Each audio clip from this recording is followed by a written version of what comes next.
Alright, so I'm here with Val from Valdada, and I just had a couple questions, Val. I guess my first question is, what do you think of RX17? Was it informational for you? Was it fun? Was it interesting at all? Oh, it's very, very good, very interesting, very detailed. A lot of good information. Very well compartmented. You know, I really like the succession it was presented every day. It was great. It's really good. Thank you so much. Oh, sure. So I kind of want to talk to you about the scopes that you brought with you. So what were the scopes that you brought with on the trip to show? Sure. Well, first of all, I got the Rex's favorite, which is the 4-2850 Recon, 40mm tube. It's very flexible as far as magnification. It covers from 4-28, pretty much anything from 223, 6.5 Creedmoor, 338 local, you know. We bought a new 9-36 by 44 Spider, which is a very new model. We've had the Spider with a second focal plane MOA for a few years, but this new Spider is the first focal plane mil, and also it's got the new knobs. Basically, it's the same frame, same chassis as the Recon, but shrunk a little smaller, more compact, a little bit. Our scopes are not all that light because it's the glass. Quality. Yeah. Well, yeah, and all that weight thing is sitting in the glass.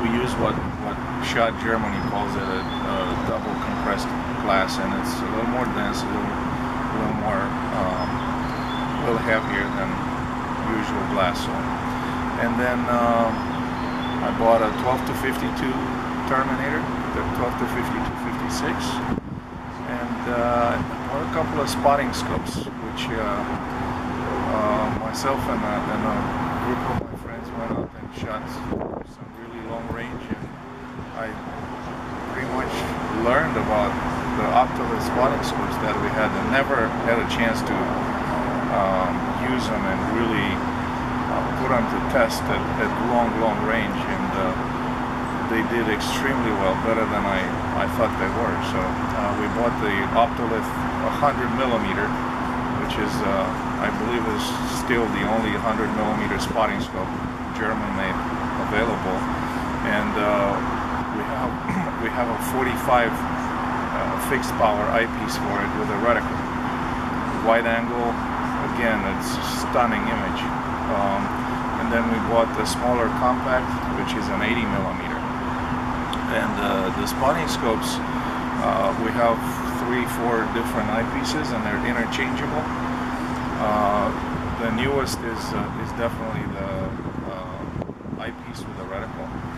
So when it gets mounted on 80mm scopes, it's a 30 power, and the reticle is in mil.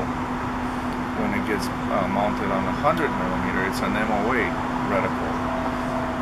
And so these were the main attractions, and then our new quick detachable mount that just came in Saturday it came out really well. I really like it, and I think we're gonna have a look with Rex and do a little video to demonstrate it.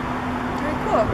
So when you put these things together, when you're building these scopes and doing these things, how long does it take you to vet your scope before you put it out? Vet, is it tested?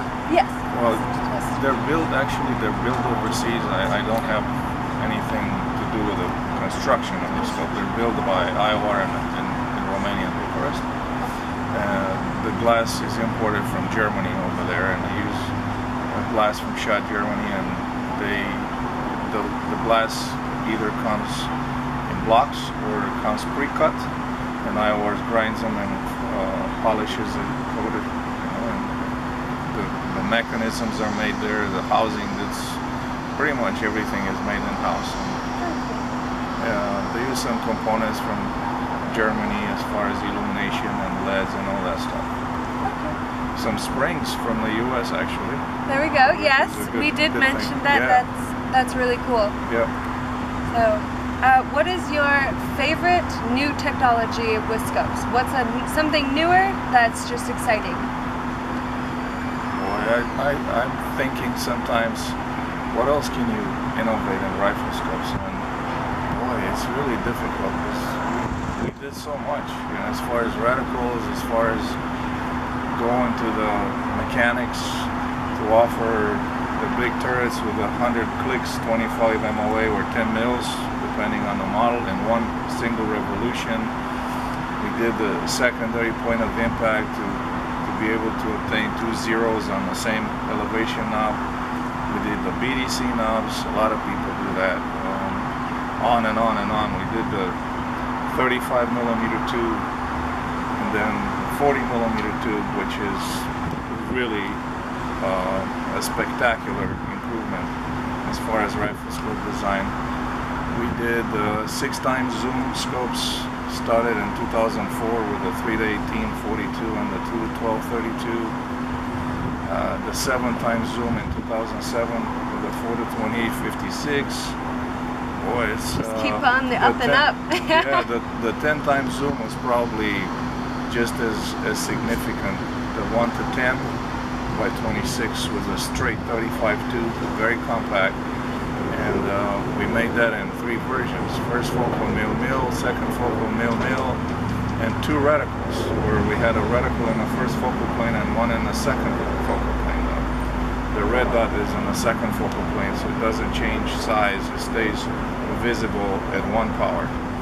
So it works like basically like a red dot, and on and on and on.